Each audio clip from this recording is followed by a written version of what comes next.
What is up, people? We're going to make this little podcast short and sweet. How to get a hot girl when you're not the cool kid, when you're the ugly duckling. And you got to look at it this way. Let's say you're in high school and you're trying to get a hot chick, right? And a hot chick overlooks you. Most often than not, the high school popular kid ends up being like the plumber, the construction worker, the grocery outlet, bag man. And when you're a nobody, look at it this way.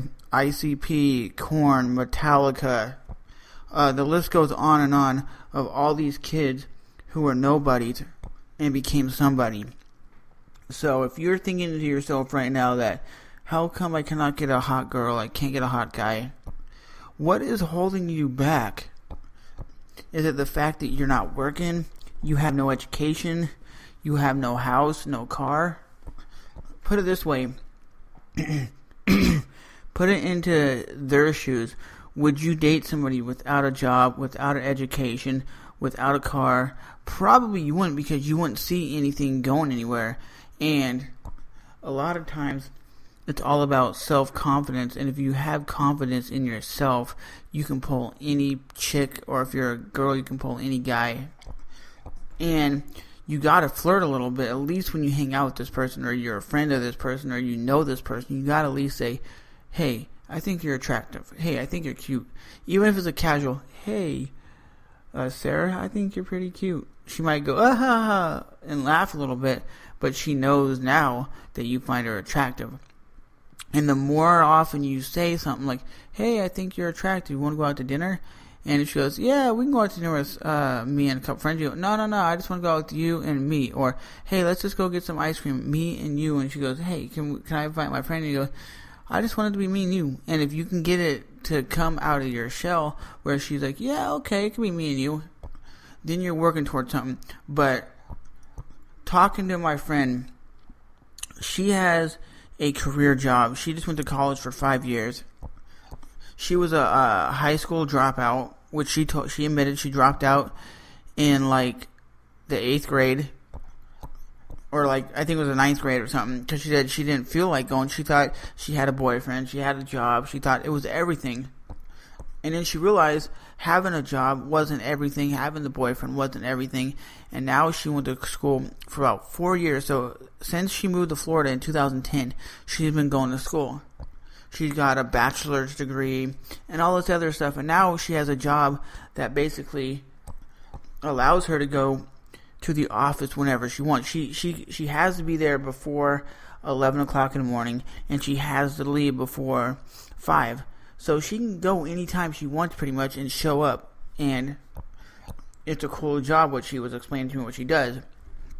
And she says because she's so confident, she has more higher goals than what she wants to date somebody. She doesn't want to just date Mr. Nobody. She said maybe when she first moved to Florida, she might have just dated Mr. Nobody because that's what was on her level. And now when you're a confident chick or a confident dude and you're making something of yourself and you have a nice job and you have a car, a house, your own stuff, you're not living at mommy and daddy's house anymore, you're independent, you want to date an independent person, you want to date someone with a job, with a car, with some way to get around and do stuff, right?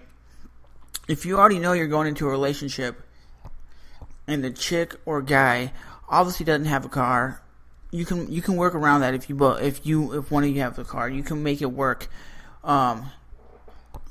If you literally say to your significant other, dude, I love you, I want to date you, but I just don't have a driver's license, then you can still work around it. Then the other person knows, okay, if we're going to go somewhere, I'll pick you up, I'll drive. Some people don't want to just constantly pick you up and drive just because they want it to work both ways.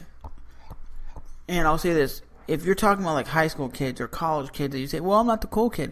Well, sometimes you don't have to be the cool kid to get somebody. I remember an incident, one of my buddies, I'll give you an incident when I was in high school,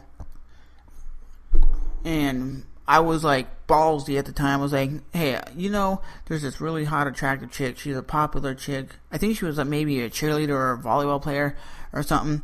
And here's what she told me. Did it ever stop me from dating? No. But did she have to put it in these terms? No. I walked up to her And I was like, hey, what up? My name is Trevor. Would you ever want to go out and get some ice cream? Because we had a little ice cream. It was like a burger place, but they had like milkshakes and ice cream.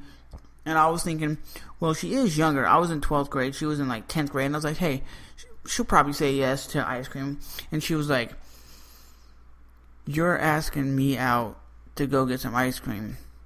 Is that all you're asking me out for? And I was like, yeah, just ice cream and talking and getting to know each other. And she goes, I don't date fucking ugly people like you. I was like, excuse me? I told you I don't date ugly people. And did I turn around and call her a bitch or make fun of her or say anything? Nah, because I'm a cool, chill dude. I turned around and say, your day will come.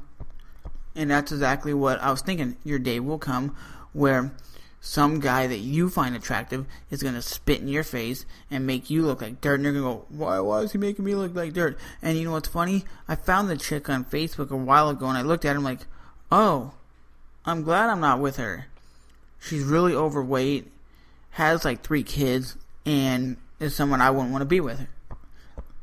And me, at least I had the balls to ask the chick out.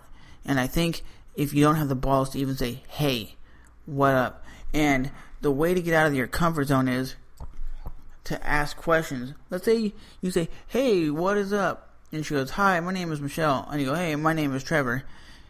And the next question would be, hey, what do you do for work? And you go, oh, I'm a contractor. And you go, oh, what kind of contracting do you do? Oh, I hire people. I hire, or you could say, she could say like something like, oh, I'm a contractor. I get people to come in for interviews and then I hire them out for other jobs. So I'm like a third party person. They come in, I find out what their skills are, and then I help them get a job in construction or a warehouse or whatever. And then your reaction would be, oh, that's kind of cool. What got you into being a contractor to help people get a job? And then she would say, like, oh, my dad my dad used to do this and he helped me get a job doing this and I really enjoy my job. And then she would say after that, so what kind of job do you do? And you would reply, oh, I'm a carpenter and I really enjoy my job. The only problem is I don't like working out in the damn sun. And she would reply, so how long have you been doing this job? Oh, about 10 years. I got into it just straight out of high school. It was just something that I really didn't want to do, but I did because it was a job and it paid the bills. That's when you start shooting the shit and it's like dancing.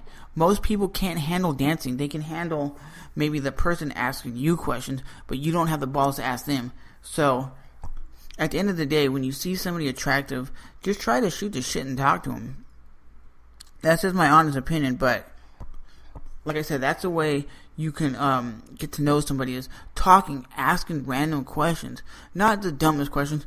Hey, are you enjoying the weather? Yeah, the weather's nice out. Oh, okay, because we all know when we have that text conversation or we have just like a Skype conversation with somebody where the conversation is stale, it's because you don't really have any interest or you're not asking the right questions to make it pop. Like to me today, I was talking to this chick that I don't really know. I just started talking to her, and we talked like 2 hours straight on the phone. It was like shooting the shit. I was just asking her questions about her job, how she likes her job, and I was like, wow, that's pretty interesting, because she's like a nurse, and I was like, wow, you must see some crazy shit. And she told me some of the weirdest shit she's seen, and I was like, wow, I can't even do that job. So at the end of the day, guys, it doesn't matter if you're popular, you're fugly, or you smell like shit. You can get a chick as long as you're confident. But if you look at yourself in the mirror right now and you say, well, I'm not a confident dude. I dropped out of high school. I don't go to college. I don't really have a job. I don't have a vehicle. Then why would you want to date you? And if all you do is complain, I'm depressed, no one likes me, no one cares, then no one is going to care. Like, talking to my friend who went to college, she says it is sexy when a guy or a girl will put on Facebook and say, hey dude, I just work 40 hours a week, just busting my ass. I'm waiting for my paycheck. I freaking love my job. I'm very passionate about it. I love getting up at 7 in the morning, working until 9 o'clock at night, and coming home sweating like a stung pig.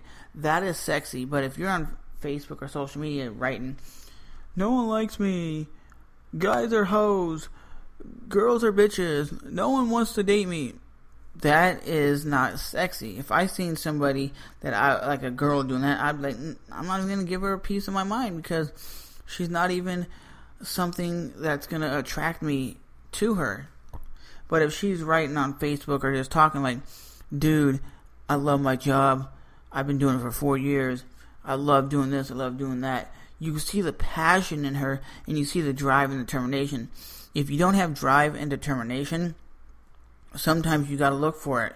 Sometimes your family's got to pump you up and say, hey, you've got to go out there and get that chick, or hey, you got to get that job. If no one's motivating you, that's bad, because not everybody has a self-motivation to do what they need to do in life. Sometimes it's you need to get out of your comfort zone to make shit happen. Like I said, I was talking to a friend of mine that lives in California, and she's actually talking about moving to Florida to actually get her career going. She said she does online schooling right now, right? But at the end of the day, she's like, the only campus is in Florida. So she wants to move all the way from California to Florida to get her degree and do her schooling and work. She said doing the schooling in person is going to be way more motivating than doing the schooling online, because she says, I hate staying home and doing nothing when you're in the... That's me personally. I don't do online schooling. I'd rather be in the classroom, busting my ass, would be more motivating than doing it online. But at the end of the day, if you feel like a fish out of water when you're trying to meet somebody or talk to somebody, look at it this way. If you can go up to like a real ugly girl and say, hey, what's up, my name is Billy, then what's the difference between you going up to a hot chick? Because hot chicks, 9 times out of 10, don't even have a boyfriend. And that's what fucks with people's minds. A guy, we see like a 10, like this really voluptuous black girl, big boobs, big curvy body. We're like, yeah, she has a boyfriend. And if you sat down and talked to her, she go, oh, I haven't been dating in 4 years. Why? Because she couldn't find anybody that was worthy, or the normal guy just wants to smash her and pass her, and that's it. And when you're actually telling her, I want a relationship, they're like, wait, what? That's what happened to me today, because I was talking to this chick, like I said, and I was like, I want a relationship, a long-term healthy relationship. And she goes, what, you don't want to smash? And I was like, no, I want a relationship. And she was so surprised that I want a relationship and want to pursue it with this chick. And I was like, and she goes, why would you want to pick me? I'm like, because for one, all I know is what you told me. You're cool, you're not crazy, you're not some hoe that wants just sex. And she was like, wow, you're a unique individual. I was like, hell yeah, I am. I'm old school. And just listening to something right now on YouTube, and I agree with this dude. He says, if you're a king, you demand attention. And look at it this way, if you walk into a room right now, are you the type of dude who commands attention where everybody in that room will look at you and go, damn, that dude is here?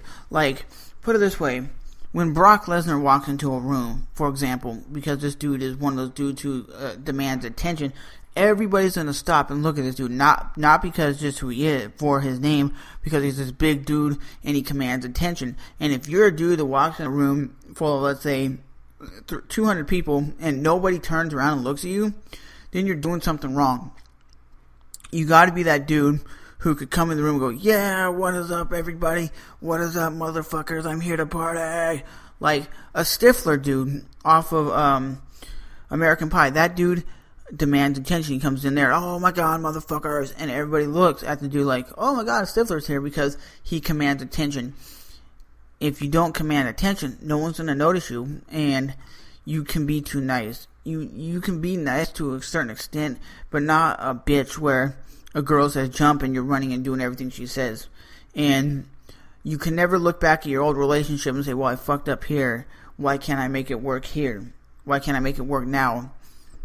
Because everything happens in life for a reason.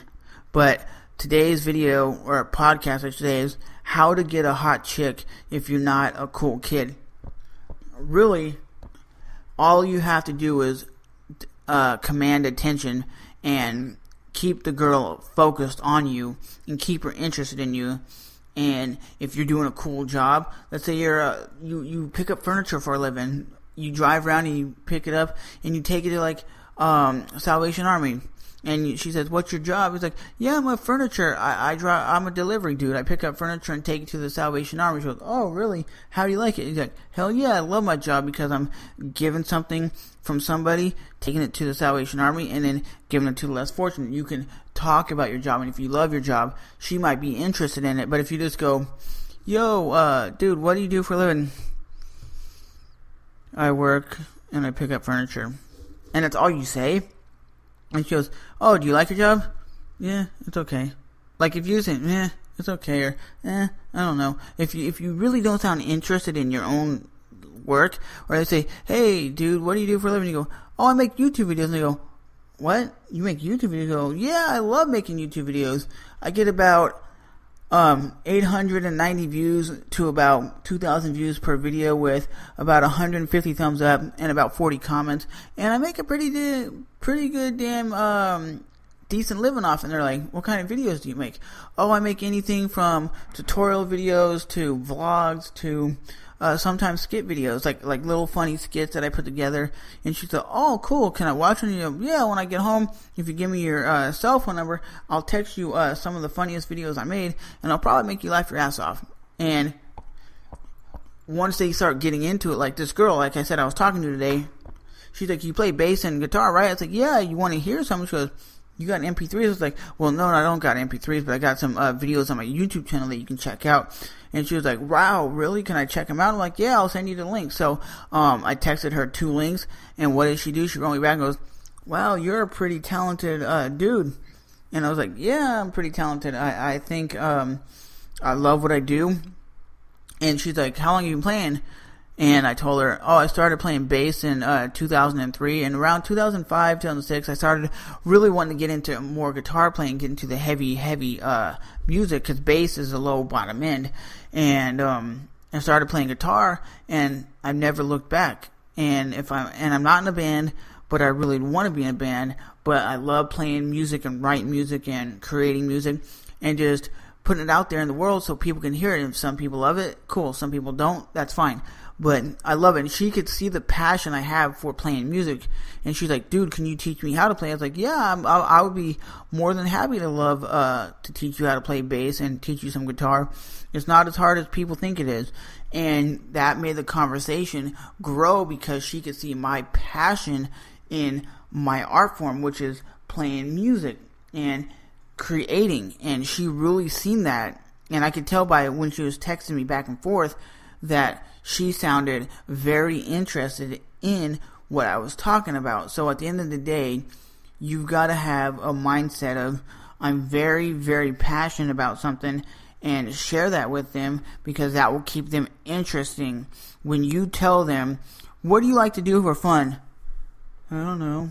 What do you like to do when you go out?" "Oh, go to the beach. I don't know, go swimming." That's not, you're saying, I don't know. But if you're asking them, "What do you like to do?" and they're like, "Yeah, I love to go down to the springs and go fishing and go boating. Oh, I also love to travel, go on road trips. I love to go back to the Bahamas again because my Bahama trip is so badass." That's giving them mindset into you to keep you going. But like I said in the very beginning, you gotta demand attention. And if you can demand attention from this girl that you're looking at, or if you're a guy, or if you're a girl trying to get a guy, and you can demand attention, then you will actually build a relationship with somebody. Even if you're trying to build a friendship, this is the same way to do it. But as always, I will definitely talk to you guys next time. I know this is not the norm podcast, but I just want to get it out there and get my opinions, because I've dated a few people in my time. I'm not saying they were the best relationships or not, whatnot, but as a dude who just hit 31 years old, I think I've dated about maybe 5 or 6 people. Oh my God, that's not a lot. Well, my relationships average last about 9 months to about a year, year and a half. So I think that's better than you cats out there like, "My longest relationship was 12 weeks. Really? My longest relationship was a week and a half. And I'll definitely say this.